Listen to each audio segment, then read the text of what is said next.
UK Prime Minister Boris Johnson has survived his share of scandals, but the latest one seems to be growing out of control here. Even as we speak, ministers of his cabinet are resigning one after the other, leading to speculations if he'll survive this crisis. Discontent against the Prime Minister, which was already a steady murmur earlier, is now only growing. The evidence of that came en masse on Tuesday when two of his top ministers, that was Finance Minister Rishi Sunak and Health Secretary Sajid Javid, resigned from their posts within minutes of each other. In his resignation letter, Chancellor Sunak said that the public expected the government to be conducted properly, competently and seriously, and that as things stand, he could not continue like this.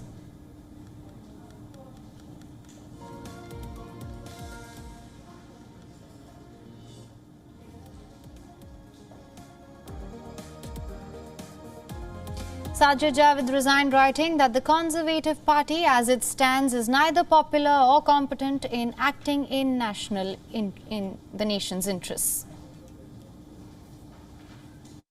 Hello, Mr. Javid. How do you feel? Hello. How do you feel Good about evening. I'm just going to go and spend some time with my family. Thank you for coming.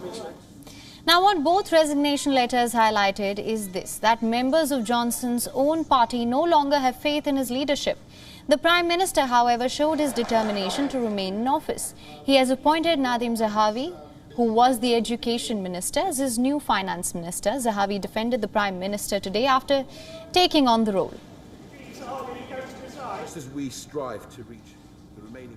You don't go into this job to have an easy life. You make some tough decisions every day, and sometimes, you know, it's easy to walk away, but actually it's much tougher to deliver for the country. Steve Barclay, Johnson's Chief of Staff, has replaced Sajid Javid now.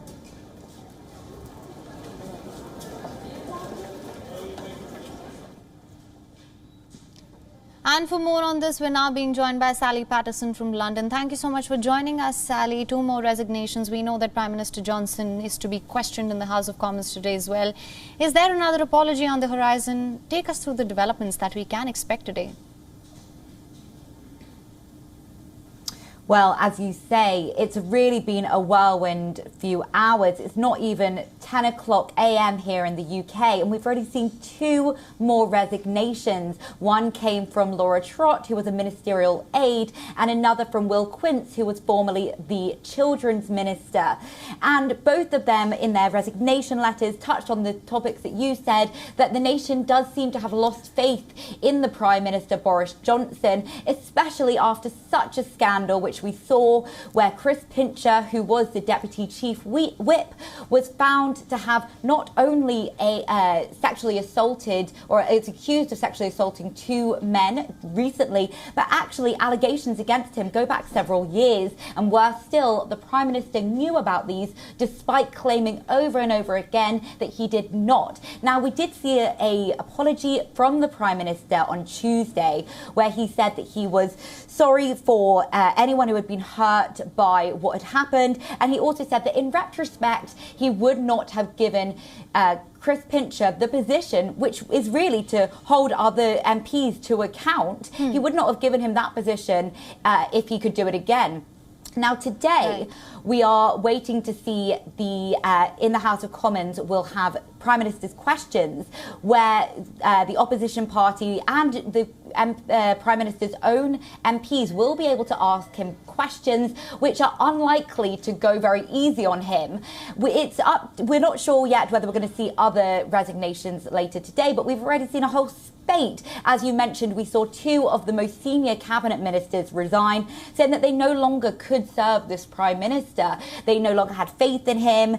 That the British people are expecting integrity from their government. That was from Sajid Javid, who has resigned as the Education Minister. Now, we've seen Nadhim Zahawi, who was formerly the Vaccine Minister, has now been made the Chancellor, and what we're expecting to see from him is some big decisions, especially around tax hikes, which was a form of contention between the Prime Minister and the Chancellor. So we'll have to wait and see what happens over the next few hours.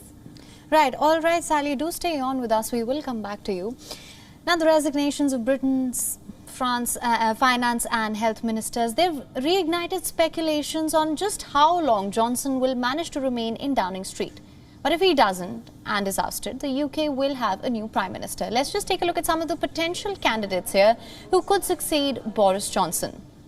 Liz Truss is the current Foreign Secretary and a darling of the Conservative Party. She has carefully cultivated a public image and has channeled Margaret Thatcher by wearing a headscarf.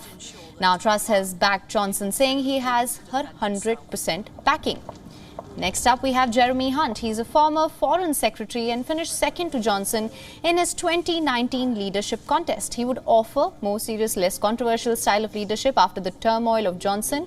Over the last 2 years, Hunt has used his experience as a former health secretary to chair the Health Select Committee and has not been tarnished by having served in the current government. We have Defence Minister Ben Wallace also on the list here. He has risen in recent months to be the most popular member of the government with Conservative Party members, according to Conservative Home, in part thanks to his handling of the Ukraine crisis. Rishi Sunak, who's just resigned as Finance Minister, was until last year the favourite to succeed Johnson. Though praised for his handling of the pandemic, he's been criticised for not giving enough cost of living support to households and his wife's non-domicile tax status. He also lost points after he was fined along with Johnson for breaking COVID-19 lockdown rules. And last on our list is Nadhim Zahawi, who replaced Sunak as Chancellor. He also the Education Secretary, who impressed as Vaccines Minister when Britain had one of the fastest rollouts of COVID-19 jabs in the world. Zahawi's personal story as a former refugee from Iraq who came to Britain as a child sets him apart from other Conservative contenders here. Sally, thank you so much for staying on with us. And can you just take us through the possible ways by which Johnson can be ousted? Is it possible for the opposition to call for a no-confidence vote? Well, it's a tricky one because we saw, as you know, a vote of confidence held with the Prime Minister just a couple of weeks ago, which the Prime Minister did survive, obviously.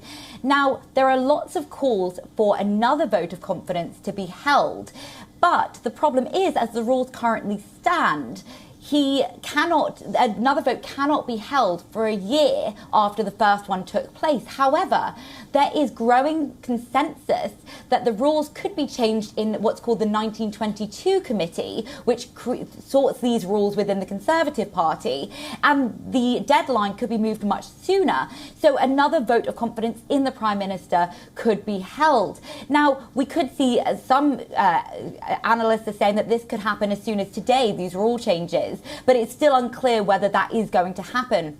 Now, also, we could see more and more of the Prime Minister's cabinet resign until it gets to a point where it is just untenable for him to remain in that position. Although, as Boris Johnson has shown us many times, he's not likely to hand in his resignation by himself, despite calls from his own party and, of course, calls from the opposition Labour Party and other opposition parties. But what could happen in theory is he could also resign, hand in his own letter, and then we could see a leadership contest with many of those frontrunners, as you mentioned, in the running to become the next Prime Minister. It's not clear who is the obvious choice. And as you say, Rishi Sunak was one of the favourites, and now he has left Prime Minister Boris Johnson's cabinet, which could place him in good stead, whereas Liz Truss, the Foreign Secretary, still remains in cabinet and has made it clear she's not going anywhere, which might work against her if the public really do lose faith in the Prime Minister. And so we've got quite a few frontrunners who could be up for the challenge. The question is when that will take place. Right. Well, Sai, thank you so much for joining us with all the updates on the same. WION is now available in your country. Download the app now. Get all the news on the move.